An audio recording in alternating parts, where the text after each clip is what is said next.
La noche boca arriba. Julio Cortázar. Y salían en ciertas épocas a cazar enemigos. Le llamaban la Guerra Florida.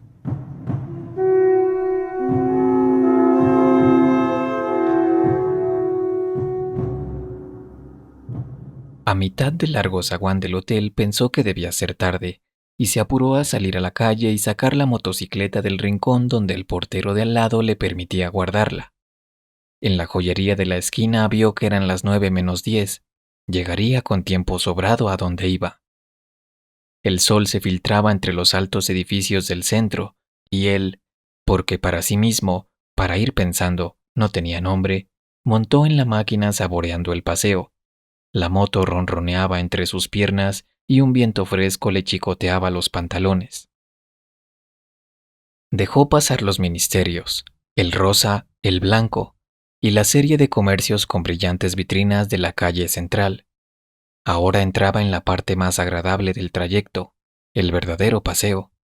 Una calle larga bordeada de árboles con poco tráfico y amplias villas que dejaban venir los jardines hasta las aceras apenas demarcadas por setos bajos.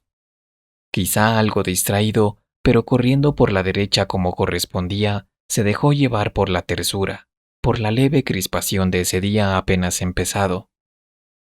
Tal vez su involuntario relajamiento le impidió prevenir el accidente. Cuando vio que la mujer parada en la esquina se lanzaba a la calzada a pesar de las luces verdes, ya era tarde para las soluciones fáciles. Frenó con el pie y con la mano, desviándose a la izquierda. Oyó el grito de la mujer y junto con el choque perdió la visión. Fue como dormirse de golpe. Volvió bruscamente del desmayo. 4 o 5 hombres jóvenes lo estaban sacando de debajo de la moto. Sentía gusto a sal y sangre, le dolía una rodilla y cuando lo alzaron gritó porque no podía soportar la presión en el brazo derecho. Voces que no parecían pertenecer a las caras suspendidas sobre él lo alentaban con bromas y seguridades. Su único alivio fue oír la confirmación de que había estado en su derecho al cruzar la esquina. Preguntó por la mujer, tratando de dominar la náusea que le ganaba la garganta. Mientras lo llevaban boca arriba hasta una farmacia próxima, supo que la causante del accidente no tenía más que rasguños en las piernas. Usted la agarró apenas, pero el golpe le hizo saltar la máquina de costado. Opiniones, recuerdos, despacio, éntrenlo de espaldas, así va bien, y alguien con guardapolvo dándole de beber un trago que lo alivió en la penumbra de una pequeña farmacia de barrio. La ambulancia policial llegó a los 5 minutos y lo subieron a una camilla blanda donde pudo tenderse a gusto. Con toda lucidez, pero sabiendo que estaba bajo los efectos de un shock terrible, dio sus señas al policía que lo acompañaba. El brazo casi no le dolía. De una cortadura en la ceja goteaba sangre por toda la cara. 1 o 2 veces se lamió los labios para beberla. Se sentía bien. Era un accidente. Mala suerte. Unas semanas quieto y nada más. El vigilante le dijo que la motocicleta no parecía muy estropeada. Natural, dijo él, como que me la ligué encima. Los dos rieron y el vigilante le dio la mano al llegar al hospital y le deseó buena suerte. Ya la náusea volvía poco a poco. Mientras lo llevaban en una camilla de ruedas hasta un pabellón del fondo, pasando bajo árboles llenos de pájaros, cerró los ojos y deseó estar dormido o cloroformado. Pero lo tuvieron largo rato en una pieza con olor a hospital, llenando una ficha, quitándole la ropa y vistiéndolo con una camisa grisácea y dura. Le movían cuidadosamente el brazo sin que le doliera. Las enfermeras bromeaban todo el tiempo, y si no hubiera sido por las contracciones del estómago, se habría sentido muy bien, casi contento. Lo llevaron a la sala de radio y 20 minutos después, con la placa todavía húmeda puesta sobre el pecho como una lápida negra, pasó a la sala de operaciones. Alguien de blanco, alto y delgado, se le acercó y se puso a mirar la radiografía. Manos de mujer le acomodaban la cabeza. sintió que lo pasaban de una camilla a otra. El hombre de blanco se le acercó otra vez sonriendo con algo que le brillaba en la mano derecha. Le palmeó la mejilla e hizo una seña a alguien parado atrás. Como sueño era curioso porque estaba lleno de olores y él nunca soñaba olores. Primero, un olor a pantano, ya que a la izquierda de la calzada empezaban las marismas, los tembladerales de donde no volvía nadie. Pero el olor cesó, y en cambio vino una fragancia compuesta y oscura como la noche en que se movía huyendo de los aztecas. Y todo era tan natural. Tenía que huir de los aztecas que andaban a caza de hombre, y su única probabilidad era la de esconderse en lo más denso de la selva, cuidando de no apartarse de la estrecha calzada que solo ellos, los motecas, conocían. Lo que más lo torturaba era el olor, como si aún en la absoluta aceptación del sueño algo se rebelara contra eso que no era habitual, que hasta entonces no había participado del juego. Huele a guerra, pensó, tocando instintivamente el puñal de piedra atravesado en su ceñidor de lana tejida. Un sonido inesperado lo hizo agacharse y quedar inmóvil, temblando. Tener miedo no era extraño, en sus sueños abundaba el miedo. Esperó tapado por las ramas de un arbusto y la noche sin estrellas. Muy lejos, probablemente del otro lado del gran lago, debían estar ardiendo fuegos de vivac. Un resplandor rojizo tenía esa parte del cielo. El sonido no se repitió. Había sido como una rama quebrada, tal vez un animal que escapaba como él del olor a guerra. Se enderezó despacio, venteando. No se oía nada, pero el miedo seguía allí como el olor, ese incienso dulzón de la guerra florida. Había que seguir, llegar al corazón de la selva evitando las ciénagas. A tientas, agachándose a cada instante para tocar el suelo más duro de la calzada, dio algunos pasos. Hubiera querido echar a correr, pero los tembladerales palpitaban a su lado. En el sendero en tinieblas buscó el rumbo. Entonces sintió una bocanada del olor que más temía y saltó desesperado hacia adelante. «Se va a caer de la cama», dijo el enfermo de la cama de al lado. «No brinque tanto, amigazo». Abrió los ojos y era de tarde, con el sol ya bajo en los ventanales de la larga sala. Mientras trataba de sonreír a su vecino, se despegó casi físicamente de la última visión de la pesadilla. El brazo enyesado colgaba de un aparato con pesas y poleas. Sintió sed, como si hubiera estado corriendo kilómetros, pero no querían darle mucha agua, apenas para mojarse los labios y hacer un buche. La fiebre lo iba ganando despacio y hubiera podido dormirse otra vez, pero saboreaba el placer de quedarse despierto, entornados los ojos, escuchando el diálogo de los otros enfermos, respondiendo de cuando en cuando a alguna pregunta. Vio llegar un carrito blanco que pusieron al lado de su cama. Una enfermera rubia le frotó con alcohol la cara anterior del muslo y le clavó una gruesa aguja conectada con un tubo que subía hasta un frasco lleno de líquido opalino. Un médico joven vino con un aparato de metal y cuero que le ajustó al brazo sano para verificar alguna cosa. Caía la noche y la fiebre lo iba arrastrando blandamente a un estado donde las cosas tenían un relieve como de gemelos de teatro. Eran reales y dulces y a la vez ligeramente repugnantes, como estar viendo una película aburrida y pensar que sin embargo en la calle es peor, y quedarse. Vino una taza de maravilloso caldo de oro oliendo a puerro, a apio, a perejil. Un trocito de pan, más precioso que todo un banquete, se fue desmigajando poco a poco. El brazo no le dolía nada y solamente en la ceja, donde lo habían suturado, chirriaba a veces una punzada caliente y rápida. Cuando los ventanales de enfrente viraron a manchas de un azul oscuro, pensó que no iba a ser difícil dormirse. un poco incómodo, de espaldas, pero al pasarse la lengua por los labios resecos y calientes, sintió el sabor del caldo y suspiró de felicidad, abandonándose. Primero fue una confusión, un atraer hacia sí todas las sensaciones por un instante embotadas o confundidas.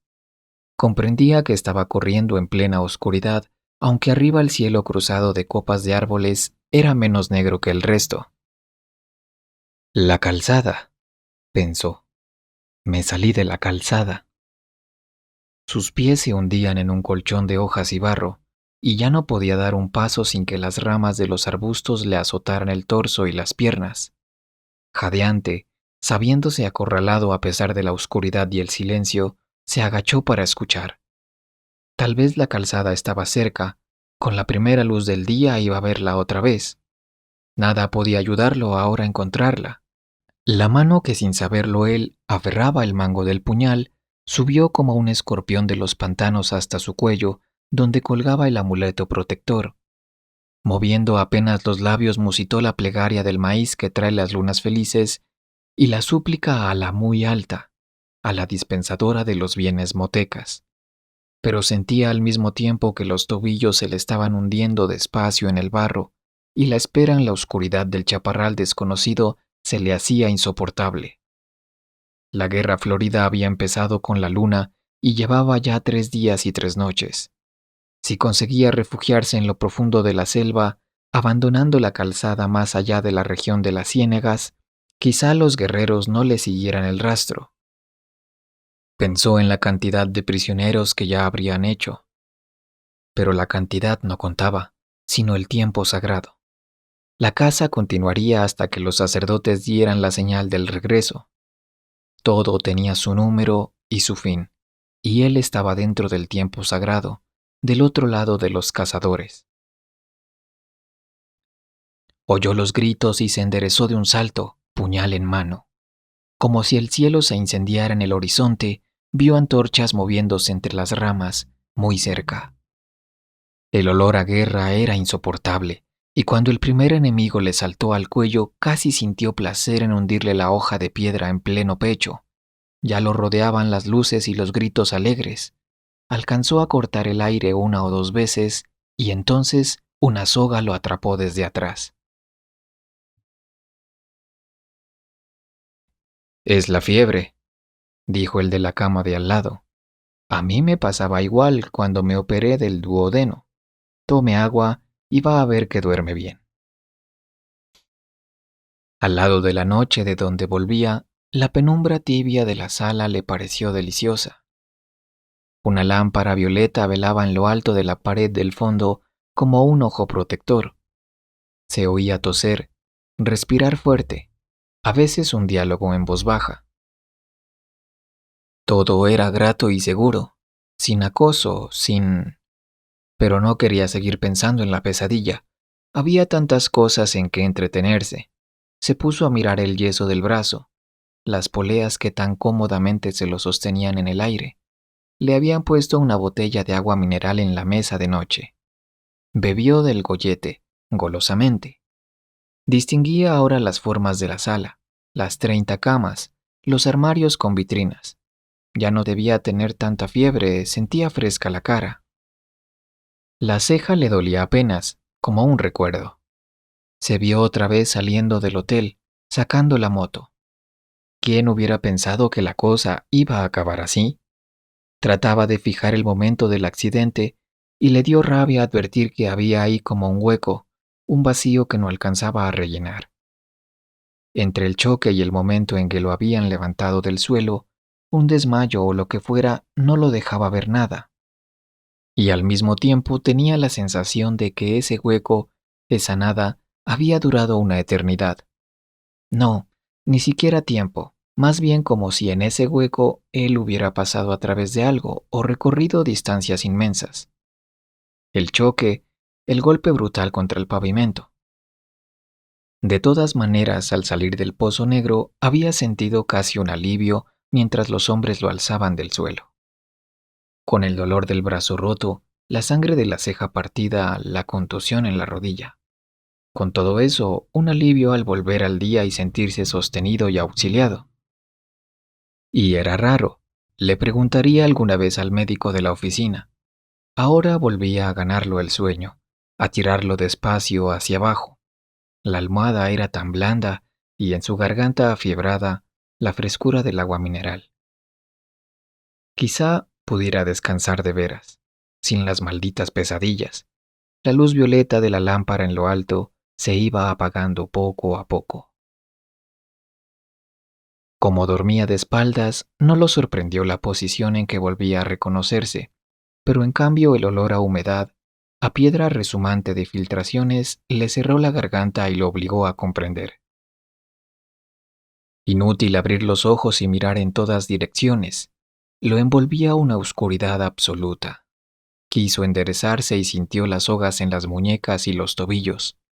Estaba estaqueado en el piso, en un suelo de lajas helado y húmedo.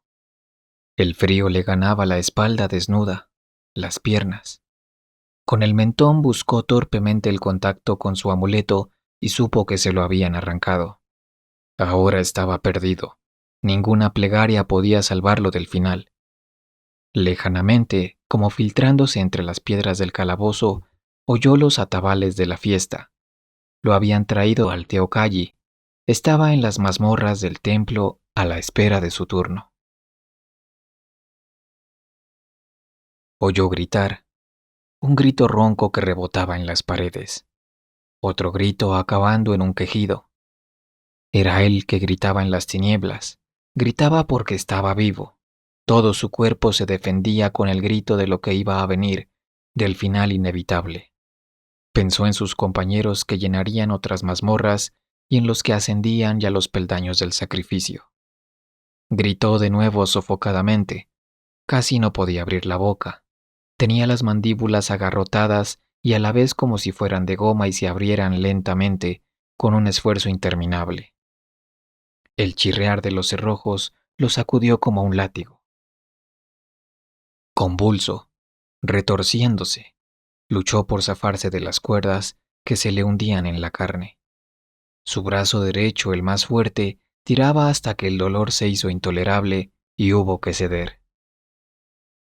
Vio abrirse la doble puerta y el olor de las antorchas le llegó antes que la luz.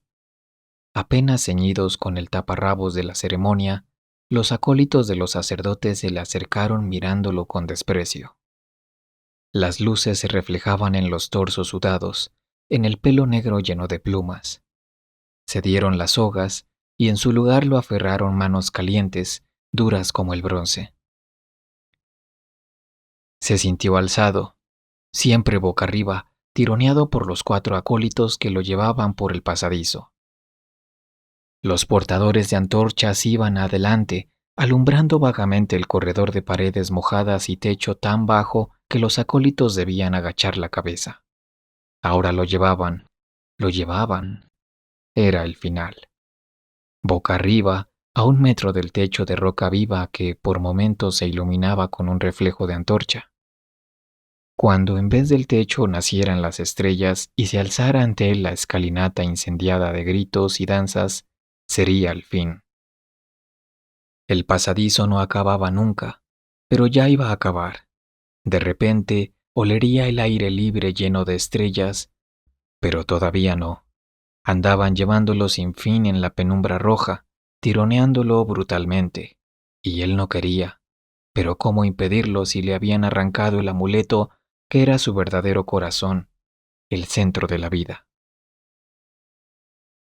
Salió de un brinco a la noche del hospital, al alto cielo raso dulce, a la sombra blanda que lo rodeaba. Pensó que debía haber gritado, pero sus vecinos dormían callados. En la mesa de noche la botella de agua tenía algo de burbuja, de imagen traslúcida contra la sombra azulada de los ventanales. Jadeó buscando el alivio de los pulmones, el olvido de esas imágenes que seguían pegadas a sus párpados. Cada vez que cerraba los ojos, las veía formarse instantáneamente, y se enderezaba aterrado, pero gozando a la vez del saber que ahora estaba despierto, que la vigilia lo protegía, que pronto iba a amanecer con el buen sueño profundo que se tiene a esa hora, sin imágenes, sin nada. Le costaba mantener los ojos abiertos. La modorra era más fuerte que él. Hizo un último esfuerzo. Con la mano sana esbozó un gesto hacia la botella de agua. No llegó a tomarla. Sus dedos se cerraron en un vacío otra vez negro, y el pasadizo seguía interminable, roca tras roca con súbitas fulguraciones rojizas, y él boca arriba gimió apagadamente porque el techo iba a acabarse. Subía, abriéndose como una boca de sombra, y los acólitos se enderezaban, y de la altura una luna menguante le cayó en la cara donde los ojos no querían verla. Desesperadamente se cerraban y abrían buscando pasar al otro lado, descubrir de nuevo el cielo raso protector de la sala. Y cada vez que se abrían era la noche y la luna mientras lo subían por la escalinata, ahora con la cabeza colgando hacia abajo, y en lo alto estaban las hogueras, las rojas columnas de rojo perfumado. Y de golpe vio la piedra roja, brillante de sangre que chorreaba, y el vaivén de los pies del sacrificado que arrastraban para tirarlo rodando por las escalinatas del norte. Con una última esperanza apretó los párpados, gimiendo por despertar. Durante un segundo creyó que lo lograría, porque estaba otra vez inmóvil en la cama, a salvo del balanceo cabeza abajo. Pero olía a muerte, y cuando abrió los ojos vio la figura ensangrentada del sacrificador que venía hacia él con el cuchillo de piedra en la mano. Alcanzó a cerrar otra vez los párpados, aunque ahora sabía que no iba a despertarse, que estaba despierto, que el sueño maravilloso había sido el otro, absurdo como todos los sueños, un sueño en el que había andado por extrañas avenidas de una ciudad asombrosa, con luces verdes y rojas que ardían sin llama ni humo, con un enorme insecto de metal que zumbaba bajo sus piernas. En la mentira infinita de ese sueño también lo habían alzado del suelo, también alguien se le había acercado con un cuchillo en la mano, a él tendido boca arriba, a él boca arriba, con los ojos cerrados entre las hogueras.